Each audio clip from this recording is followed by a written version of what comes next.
बिस्मिल्लाहिर्रहमानिर्रहीम। शुरू अल्लाह के नाम से जो बड़ा मेहरबान निहायत रहम वाला है।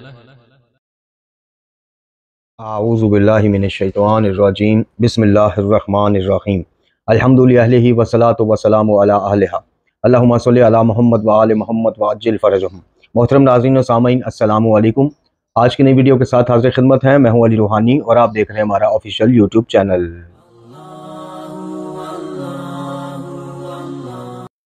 मोहतरम नाज़रीन व सामईन, अयाम हुसैनिया का आगाज़ हुआ चाहता है और 2 मुहर्रम उल हराम वो दिन के जब काफ़िला हुसैनी सरज़मीन करबला पर पहुंचा और इसके बाद फिर अशूर तक के वाक़यात और मुस्नद वाक़यात गो के तारीख़ करबला के हवाले से, मक़तल के हवाले से ये बात तयशुदा है और इस पर मुहद्दिसीन और मुहक़्क़ीन गवाह हैं कि कोई ख़ास हमें जो है ना वाक़यात सनद के साथ सही सनद के साथ नहीं मिलते हैं। यानी मक़तल के वाक़यात अगर आप ढूंढने जाएँ, यानी अगर आप ये कहें कि जो मसाइब और वाक़यात जो हैं वो साबित शुदा हैं, वो आपको बहुत कम मिलेंगे तारीख़ में। और यही वजह है कि जहाँ जहाँ भी मुस्नद वाक़यात दर्ज हैं, हमारी कोशिश है कि हम इन वाक़यात को आपकी खिदमत तक पहुँचाया करें, ना सिर्फ मुहर्रम उल हराम में बल्कि सारा साल ही अपने वीडियोज़ की जगह। और इसी बात का जो इकरार है वो मुख्तलिफ मुहद्दिसीन मुहक़्क़ीन हत्ता के आयतुल्लाह मोहम्मद हुसैन नजफ़ी क़िबला डक्कू साहब हफ़िज़ुल्लाह ताला वो भी फरमाते रहे हैं अपनी तहरीरों और तकरीरों में कि मक़तल के हवाले से मुस्नद जो वाक़यात हैं वो बहुत ज़्यादा नहीं मिलते हैं। मक़तल हुसैन इब्न अली अलैहिस्सलाम के साथ जो सबसे ज़्यादा खिलवाड़ आप कह लें, यानी कि मसाइब हुसैन या जो भी वाक़यात गुज़रे हैं, उनमें जो सबसे ज़्यादा तहरीफ़ की है वो रोज़ातुल शुहदा नामी किताब ने की है, जिसमें ये ज़ाफ़र जिन और जनाब शहज़ादा कासिम की मेहंदी और शादी और इस तरह के बेशुमार जो खुराफात हैं उसके ज़रिए से, और वो इतनी मकबूल हुई जी। मतलब कि आप देख लें कि आज 80 से 90% मेंबर से जो मसाइब पढ़े जाते हैं या वाक़यात कोट किए जाते हैं वो उसी किताब से किए जाते हैं। तो जो मुस्नद वाक़यात हैं, जो साबित शुदा मक़तल के वो हैं, मसाइब हैं या वाक़यात हैं या गुफ्तगू है, जो मुख्तलिफ़ गुफ्तगू हैं हम तक पहुँचती हैं, इमाम अली मकाम की, अपने फ़लाँ साहबी से गुफ्तगू, इमाम की, अपने फ़लाँ ख़ानदान के फ़र्द से गुफ्तगू, उनके हवाले से भी, सेहत के हवाले से भी, सनद के हवाले से भी मुहक़्क़ीन और मुहद्दिसीन जो हैं वो हर वाक़या या हर होने वाली गुफ्तगू पर कायल नहीं है, मुतमन नहीं है। तो हम इंशाल्लाह कोशिश करेंगे कि इस सफ़र करबला का जो 2 मुहर्रम से अशूर तक का सफ़र है या वाक़यात हैं जो मुस्नद हमें तारीख़ी कुतुब में मिलते हैं, उनके ऊपर गुफ्तगू करें, वो वाक़यात भी आपकी खिदमत में पेश करें। और सिर्फ वाक़यात पेश ना करें बल्कि हर वाक़या से हमारे लिए आज 1200 साल बाद, 1300 साल बाद, 1350 साल बाद हमारे लिए क्या दर्स इबरत है, हमने क्या सीखना है, या आज भी हम करबला से अपनी दरसगाह से जुड़ के किस तरह की मार्फत ले सकते हैं, किस तरह की तालीम ले सकते हैं, किस तरह के अकायद ले सकते हैं, या किस तरह का दर्स इबरत ले सकते हैं, उसके ऊपर इंशाल्लाह हम गुफ्तगू करेंगे। आज 2 मुहर्रम उल हराम के हवाले से हमारी ये वीडियो है। और 2 मुहर्रम उल हराम जैसा कि आप सब जानते हैं कि काफ़िला हुसैनी जो है वो 2 मुहर्रम उल हराम को करबला में पहुंचा था। लेकिन उससे एक रात पहले से हम शुरू करते हैं कि कसरे इसमें जो बनी मकातिल में इमाम की वो रात गुजरी है जी। जो आपने सुबह उठ के फिर 2 मुहर्रम सफ़र शुरू किया, 2 मुहर्रम को आप करबला पहुंचे। उसमें आपका एक वाक़या जो है जिसे सआदत दारैन में क़िबला डक्कू साहब ने भी लिखा है, नफ्सुल महमूम में भी वो है, इरशाद मुफीद में भी है कि इमाम को उस दौरान जो है यकदम से कलमा इन्ना लिल्लाहि व इन्ना इलैहि राजिऊन वल्हम्दुलिल्लाहि रब्बिल आलमीन ये कहते जनाब शहज़ादा अली अकबर अलैहिस्सलाम ने सुना जी। जब ये सुना तो फरमाया कि बाबा बुजुर्गवार, इन कलमात के पढ़ने का सबब क्या है? तो इमाम अली मकाम फरमाते हैं कि अभी अभी घोड़े पर ही मेरी आंख लग गई थी। मैंने आलम ख्वाब में एक सवार को देखा जो ये कह रहा है ये लोग तो चल रहे हैं मगर मौत इनकी तरफ बढ़ रही है, यानी ये लोग तो खुद चल रहे हैं लेकिन मौत इनकी तरफ बढ़ रही है। बस मैंने मालूम कर लिया है कि हमें मौत की इत्तला दे दी गई है। ये सुनकर जनाब शहज़ादा अली अकबर ने फरमाया कि ए पदर बुजुर्गवार, खुदा आपको कभी कोई बुराई ना दिखाए, क्या हम हक पर नहीं हैं? तो इमाम ने फरमाया, इस खुदा की कसम जिसकी तरफ तमाम बंदों की बाज़गश्त है, यकीनन हम हक पर हैं। तो फिर शहज़ादा फरमाते हैं यानी जनाब अली अकबर अलैहिस्सलाम कि फिर हमें कोई अंदेशा नहीं कि हक पर हमें मौत आ जाए, यानी मौत हम पर टूट पड़े या हम मौत पर टूट पड़े, फिर परवाह कोई नहीं जब हम हक पर हैं। जनाब शहज़ादा अली अकबर का ये जवाब बासवाब सुनकर इमाम ने फरमाया कि बेटा, जो बेहतरीन जज़ा किसी बेटे को बाप की तरफ से मिल सकती है वो जज़ाए खैर तुम्हें अल्लाह पाक अता फरमाए। अब आप ये देखें कि इस मुख्तसरन वाक़या में, बाप बेटे की इस मुख्तसरन गुफ्तगू में, यानी इमाम अली मकाम उनके फर्जंद अर्जुमंद शहज़ादा अली अकबर अलैहिस्सलाम, इस मुख्तसरन चंद जुमलों के तबादले में आज हमारे लिए क्या दर्स है, आज हमारे लिए सीखने को क्या है कि जनाब शहज़ादा अली अकबर अलैहिस्सलाम 18 साल के कड़ियल जवान, दुनिया अभी उनके आगे बहुत दुनिया है जी। और एक नौजवानी का जो आलिम होता है, गो कि इन हस्तियों का ज़ाहिर है कि जो नस्ब है, जो नस्ब रसूलुल्लाह सल्लल्लाहु अलैहि वसल्लम से मिलता है, जो जनाब सईदा पाक सलामुल्लाह अलैहा की तरबियत इस घर में रही, इन हस्तियों के नौजवानों को भी हम आम नौजवान या अपने के ऊपर कयास नहीं कर सकते, बल्कि आले मोहम्मद के किसी फर्द को भी अपने ऊपर तो कयास किया नहीं जा सकता। लेकिन फिर भी आप देखें कि ऐन जवानी, ऐन शबाब के मौके पर, कि जब उस वक़्त के मुखबिर सादिक सईदुल शुदा अपने बेटे को कह रहे हैं कि मैंने जनाब ख्वाब में मुझे इत्तला दे दी गई है कि ये काफिला तो चल रहा है लेकिन मौत इनके पीछे पीछे है, तो उस पे भी जो उनका आगे से रद्द अमल है शहजादे अली अकबर का, कि अपने बाबा के मुंह से बस ये तसल्ली भरे अल्फाज सुने कि हम हक पर हैं ना। तो जैसे जनाब इमाम अली मकाम फरमाते हैं कि बेटा उस जात की कसम जिसके कब्जा कुदरत में मेरी जान है, हम 100% हक पर हैं, 100% हक पर है। तो फिर आप शहजादा अली अकबर अलैहिस्सलाम का जवाब समाअत फरमाइए कि फिर क्या परवाह, मौत हम पर आ जाए या हम मौत पर टूट पड़े, फिर क्या परवाह, फिर किससे फिक्र। तो ये जनाब शहजादे अली अकबर अलैहिस्सलाम के तारीखी कलमात और तारीखी जवाब जो है वो क़यामत तक आने वाले नौजवानों को एक रोशनी की राह दिखाता है, एक जज्बा अता करता है, एक हुर्रियत का जज्बा अता करता है। हक पर होकर मुतमिन कैसे रहना है जनाब, वो सबक जो है नौजवानों को याद करवाता है और पढ़ाता है कि जब हम हक पर हैं और हक के मौक़िफ़ और नजरिया पर कायम हैं तो फिर क्या परवाह कि मौत हम पर आ जाए या हम मौत पर टूट पड़े। तो करबला से जो सीखने की चीजें हैं उनमें से सबसे बड़ी चीज है वो यही जवाब है शहजादा का, कि जब आप तसल्ली हो जाए आपको कि आप हक पर हैं, आपका मौक़िफ़, आपका नजरिया कुरान और अहले बैत के नजरिए के मुताबिक है, आपका मौक़िफ़, आपकी राह कुरान से हटी हुई नहीं है, आपकी राय अहले बैत से हटी हुई नहीं है, तो फिर आपको किसी की मुखालफत, किसी भी आजमाइश या मसाइब की जो है पेशीन गोई वो आपको मुस्तरब और परेशान नहीं करती। अल्लाह ताला आपके दिल में एक सुकून और इत्मीनान डाल देता है कि जब हम हक पर हैं तो इस हक में चले भी गए, शहीद भी हो गए, तो क्या परवाह जी। तो आज के नौजवान को शहजादे अली अकबर अलैहिस्सलाम के इन कलमात को बार बार पढ़ना चाहिए, बार बार सुनना चाहिए और बार बार तफक्कर करना चाहिए। खैर, सरकार सईदुल शुदा कसरे बनी मुकातल से रवाना होकर बराबर रास्ता तय करते हुए नैनवा की सरजमीन पर पहुंचे और हुर भी अपनी सिपा समेत वहां पे था जी। जब काफिला इस मुकाम पर पहुंचा तो कूफा की तरफ से एक मुसल्ला जो है मुसल्ला सवार हुर के लश्कर के पास आया और इस बदबख्त ने आते ही हुर के लश्कर को जनाब सलाम किया, लेकिन इमाम अली मकाम को या उनके लश्कर को सलाम तक ना किया, चूंकि पहचान गया, उनके हुलिया से पहचान गया कि यही इमाम अली मकाम है, या हो सकता है उसने पहले देखा हो। बहरहाल इसके बाद इसने हुर को इब्ने ज़ियाद मलऊन का एक खत दिया जिसमें यह तहरीर था कि जब तुम्हें मेरा खत मिले और हुसैन को भी तुम पालो तो फिर इनको जहां पाओ वहीं रोक लो और इनको बेआबो गया जगह पर, यानी जहां आप भी यानी पानी भी ना हो और खाने पीने का भी इंतजाम कोई ना हो, वहां पर रोक लो और उतरने पर मजबूर कर दो। मैंने अपने कासिद को कह दिया है कि ये तुम्हारे साथ रहे यहां तक कि मेरे हुक्म की तामील की मुझे इतला मिल जाए। इससे मालूम होता है कि जनाब इब्ने ज़ियाद मलऊन जो था वो जनाब हुर की नरम दिली से या जनाब हुर की जो दिली कैफियत हैं उनसे वाकिफ था कि हो सकता है हुर जो है जो शफकत में आ जाए, हुर जो है जनाब सईदुल शुदा की अजमत के सामने मोतरफ हो जाए, जो बाद में हुआ भी।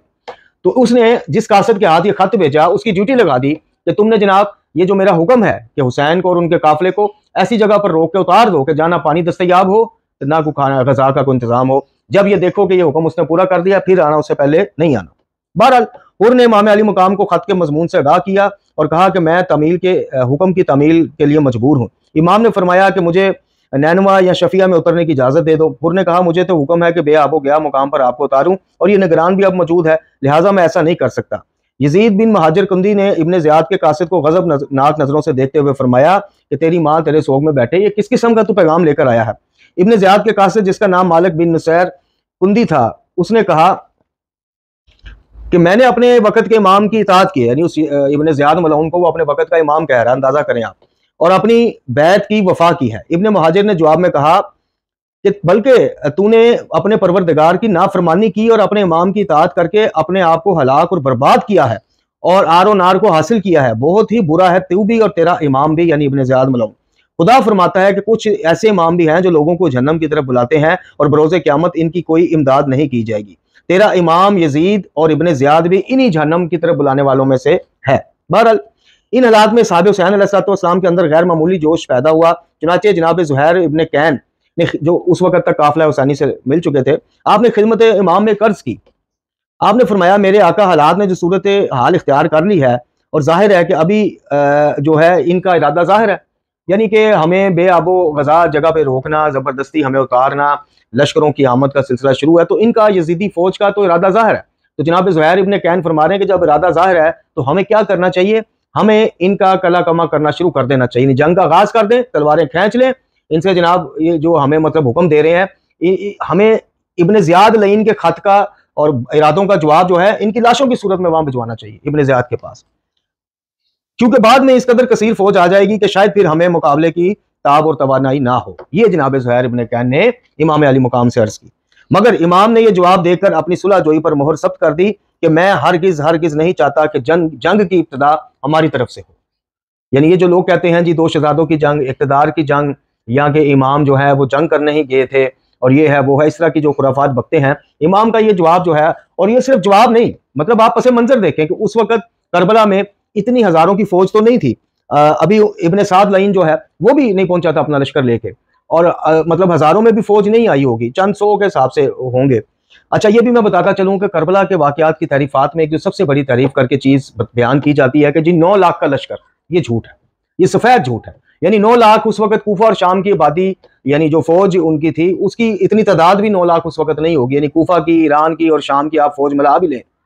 घुड़सवार और पैदल सारे मिला भी लें, तो शायद 9 लाख ना बन सके उस जमाने में। तो ये जो मजालिस में बयान किया जाता है नोह, और उसमें बयान किया जाता है कि जी एक तरफ 9 लाख का लश्कर, ये 9 लाख वाली कहानी जो है, यानी बात जो है वो कहानी है। खैर, तो जनाब ज़ुहैर इब्न कैन ने कहा कि इनको अभी काबू करते हैं, कुछ बंदों के सर कलम करके इब्न ज़ियाद मलऊन को भेजते हैं और आगे पेशकदमी करते हैं। तो इमाम का जवाब जो है वो उन सारी खुराफात पर पानी फेर देता है कि जो लोग ये समझते हैं कि इमाम जंग करने आए थे, इमाम का इरादा ही खुदा न खास्ता जो है हुकूमत वक्त के खिलाफ बगावत थी, ये थी। इमाम ने कहा कि नहीं, मैं हरगिज़ ये नहीं चाहता कि जंग की इब्तिदा हमारी तरफ से हो। बहरहाल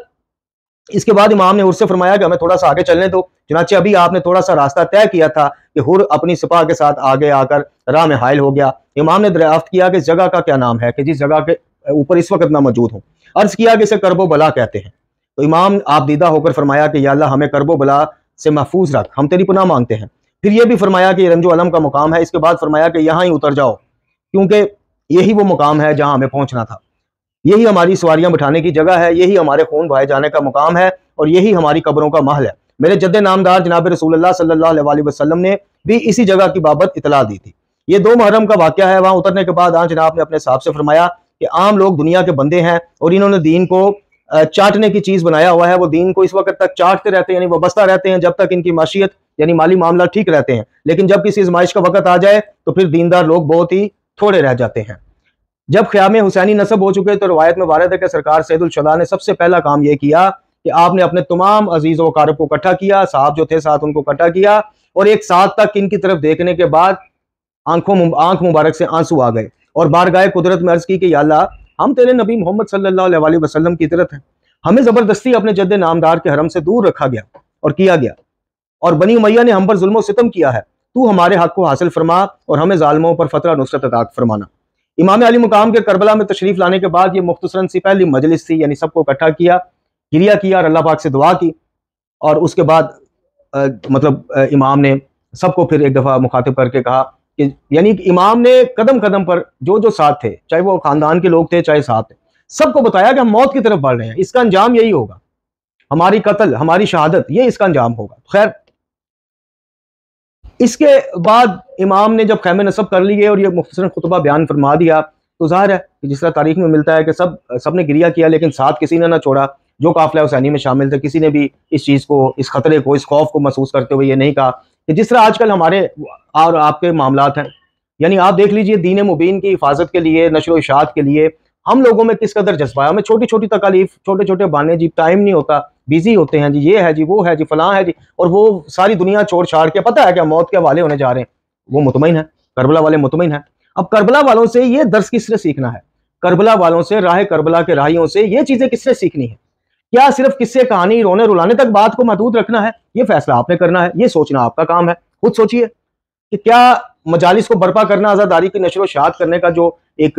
आइमा की तरफ से वो था सिलसिला, वो सिर्फ इसलिए था, रोने रुलाने के लिए नहीं। रोना रुलाना, गिरिया इमाम पर करना सुन्नत नबवी है सल्लल्लाहु अलैहि वसल्लम, इसमें कोई शक नहीं, लेकिन साथ साथ ये भी तो था कि इनसे सीखो उस राय करबला से जो आज तक वो मुंतजर है। यानी करबला वो वाहिद वाकया है, मार्का है, करबला वो वाहिद जगह है तो जो आज भी मुंतजर है, आज भी वहां पे समझ लें कि काफिले हुसैनी के खैमे नसब है और वेलकम खुश आमदीद किया जा रहा है काफिला हुसैनी में मिलने वालों को। आज भी लोग जाके शामिल हो सकते हैं। उसके लिए आपका उस करबला में फिजिकली जाना भी जरूरी नहीं, शर्त नहीं, यहां बैठ के भी आप इरादा कर सकते हैं, नीयत कर सकते हैं, बैत इमाम में आ सकते हैं। किस तरह से कि मकासद करबला, प्याम करबला को समझिए, और उसका साथ देने का इरादा कीजिए, नियत कीजिए, वक़्त के इमाम के साथ वफादारी का अहद कीजिए, अल्लाह रब्बुल इज़्ज़त से तौफीक और ताकत मांगिए, और जो करबला वालों का पैगाम था, मकसद था, उसके साथ जुड़ जाइए। जुड़ने के बाद उसकी नशर व इशाअत कीजिए। करबला वालों का पैगाम अगर सिर्फ ये था कि हम किसी तरह हालत मजलूमियत में शहीद हो जाएं बस एक दफ़ा जी, और उसके बाद क़यामत तक जो है हमारी मजलूमियत पर, हमारी बेचारगी पर जो है अवाम रोती रहे, बस हमारा मकसद ये है, तो ये फिर खाम ख्याली है। ये वो ज़हन साजी है जो मिंबर से की जाती है, यानी मिंबर से जो करबला पढ़ के बताई जाती है, वो फ़कत कोई भी उनका उन्वान है, फ़कत इसलिए होता है कि जनाब जैसे माज़अल्लाह ऐसा महसूस होता है कि ये हस्तियां खुद सईदुल शुहदा बस ये चाहते थे कि यार फटाफट जल्दी जल्दी हम हालत मजलूमियत में शहीद हो जाएं, बस क्यों शहीद हो जाएं, ताकि क़यामत तक फिर लोग ये वाक़या करबला सुने, हमारी मजलूमियत पर आंसू बहाएं और हमें कहें हाय हाय कितने मजलूम और बेचारे थे। बेचारे तो वो थे ही नहीं, बेचारगी का और हुसैन का तो वास्ता ही कोई नहीं आपस में। यही तो वो फलसफा और मार्फत की बात है जो हम नहीं समझते हैं। जाकिरीन जो है धड़ा धड़ बस बेचारा हुसैन, गरीब हुसैन जनाब, और इस तरह से कि जिस तरह पता नहीं इमाम अली मुकाम हुसैन इब्न अली अलैहिस्सलाम ने हत्तुल इम्कान कोशिश की है कि हम हालत मजलूमियत की दुनिया में जाएं, लेकिन वो हालत मजलूमियत से क्यों जाए, उसमें भी दीन का पैगाम है कि किसी भी तरह से कोई खुदा न खास्ता जुल्म या ज्यादती की इब्तदा मेरे लश्कर की तरफ से ना हो। मजलूम रहना कबूल है, जालिम बनना या जालिमों का सरपरस्त बनना कबूल नहीं। तो ये वो सारी चीज़ें हैं, वो सारी बातें हैं कि जो आज़ादारी के साथ साथ, गिरिया करने के साथ साथ, फर्श अज़ा बचाने के साथ साथ हमें इनकी भी मार्फत हासिल करनी है। अगली वीडियो में इंशाल्लाह, कल की वीडियो में आपको बताएंगे कि इब्न साद लाइन का जो किरदार है कि जो 3 मुहर्रम को चला था, और कुछ रिवायात के मुताबिक 3 मुहर्रम को जनाब शाम को, और कुछ के मुताबिक 4 मुहर्रम की सुबह ये अपना काफिला लेके आया। ये आपको बताएंगे कि ये किस कदर, वो जो पंजाबी में कहते हैं ना, बड़ा चालू था। इस तरफ जब इब्न ज़ियाद ने इसका तवज्जो दिलवाई और इसको हुकूमत रह का लालच दिया और इसको करबला, तो ये बड़ा उस चीज़ से चालू था कि मैं खून हुसैन में अपने हाथ नहीं रखना चाहता। और इसके घर वालों ने, इवन के इसके भांजे ने इसकी बड़ी लान तान की जब इसने कहा कि जनाब हुकूमत रह के बदले मुझे करबला जाने का और हुसैन को कत्ल करने का वो है, तो इसके भांजे ने बड़ी लान तान, हालांकि वो भांजा था, और इसके घर वालों ने इसको बड़ा समझाया और ये समझ गया और इसने वादा कर लिया। इसने कहा जी ठीक है, मैं सुबह जनाब इब्न ज़ियाद को चिट्ठा जवाब दूंगा कि रख हुकूमत रह, मैं कत्ल हुसैन में मुलव्वस। लेकिन नहीं, बदबख्ती और लालच गालिब आ गया। रातों रात जनाब सोचता रहा, सुबह उठा तो इसने कहा कि यार ये मौका जो है सईदुल शुहदा को, तो यजीद जो है उनके खून का प्यासा है, उसने इब्न ज़ियाद की ड्यूटी लगाई है, उनको तो शहीद करना ही करना है, मैं नहीं करूंगा, कोई और कर देगा। ये मौका जो हुकूमत रह मिल रही है, ये फिर हाथ नहीं आना दोबारा इस बदबख्त को। फिर ये बदबख्ती जो है, बहरहाल वो इंशाल्लाह कल की वीडियो के में उसमें कल के वीडियो दर्स में आपकी खिदमत में पेश करेंगे। अल्लाह ताला से दुआ है कि हमें सिर्फ करबला सुनने और उस पर आंसू बहाने वाला ना बनाए, हमें करबला को समझने वाला, करबला के प्याम को समझने वाला और राह करबला के राहियों को समझने वाला बनाए और उन पर उनकी तालीमात पर अमल करने वाला बनाए। वाखिर दुआना अनिल हम्दुलिल्लाहि रब्बिल आलमीन।